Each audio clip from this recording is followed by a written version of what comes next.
and welcome back to another video. We are doing another acrylic pour coaster set today, so I thought we would do some square coasters, and I kind of was looking at some acrylic pour coasters I'd done previously, and I loved that when you mix the colours in the pot and then you do your dirty pour onto your coasters, you get such a beautiful range of colours, and even colours that you may not have incorporated in there, and it's where some of the paint is mixed, etc.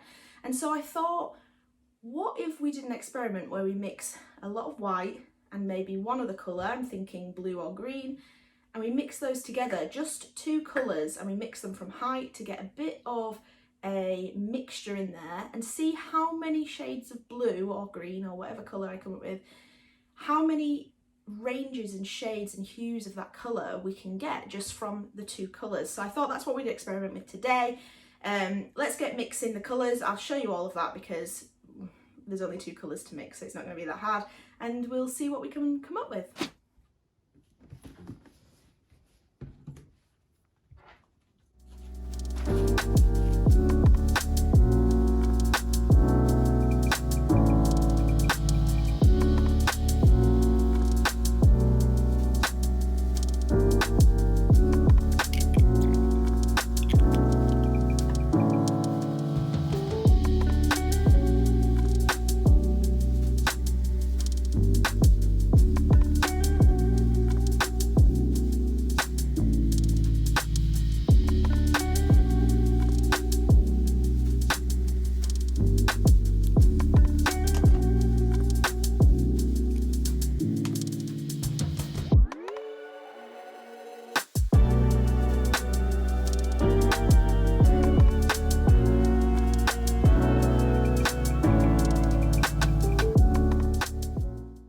So I've gone ahead and I've made up this lovely deep bluey teal. It is teal. I don't know why my camera keeps not picking up these colours correctly.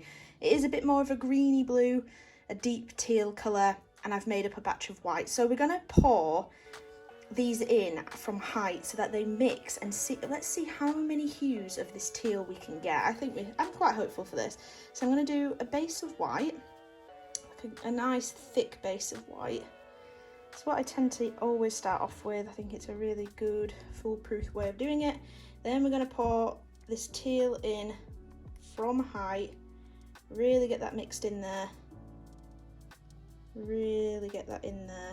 You see how it's already mixing as we're pouring it in. That's it. And then we're basically going to keep doing that, alternating between the white and the teal, just to mix all that up. Now, I didn't add any silicone oil to this, so I'm not sure how well we're going to do in terms of bringing those cells out of there, but I'm sure we will soon find out.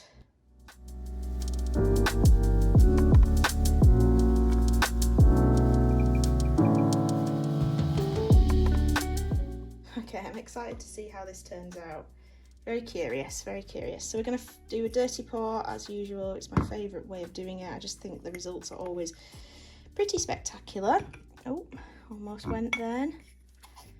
Okay, so let's flip all of these over. Okay, let's start with this back one. So try and get as much of this paint out as possible. Whew, that's a beautiful colour. Beautiful. Right, let's see if we can get some of this getting to these corners. Let's just cover them up so that they pour a bit better. Can be a bit annoying when it doesn't tip how you want it to tip. So there definitely could have been more white in here. It's not, you know, maybe we could have gone a little heavier on the white, but I think we've got some lovely cells, some lovely hues. Definitely got some lovely colours in there. I mean, if you're a teal lover, this is the coaster for you, I think. Like I say, my camera doesn't seem to be picking it up. I don't know if there's too much light in this room. So this one has a little bit more white in it. Let's get these corners covered.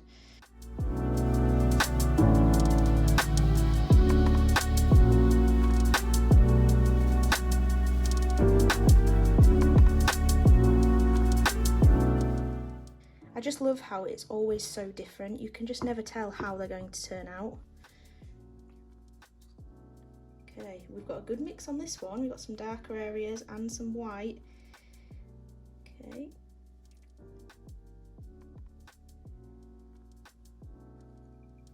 And it sells beautifully, considering I've not put any silicone oil in. This Floetrol always seems to sell no matter what. You could probably get away with not having any silicone oil in ever when you make these mixes. Right, let me wipe my fingers off. Just noticed a little, must be some excess paint or a lumpy bit of Floetrol in there. Let's get that out. I think that's it. Okay. I am going to torch them because I don't want any air bubbles in these, just because then they dry with air bubbles, which never looks good. Let's give them a quick torch. There we go. Okay, we've got some good colour variation here. I think there's definitely less mixing, but we've got some, especially in this one here. Again, the colour's not right on my phone. I'm not sure. Maybe I'll colour correct after this, so if it looks right from my description, I've colour corrected. So we've got some really dark sections here, and then some mid sections, and definitely some lighter sections that I've mixed with the white.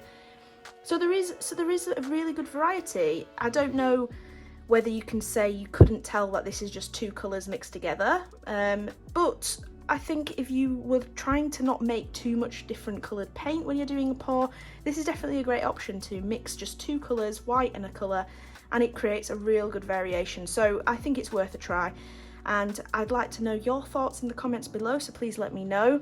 If you've enjoyed this video, please hit that thumbs up, and I would appreciate a subscribe if you are new here, and just let me know if you enjoy these videos. I've been filming a lot of them lately just because I'm still unpacking from our move, and this is just a nice, quick, easy video, and it is actually really helpful to stock up for my stalls as well by doing these acrylic pours.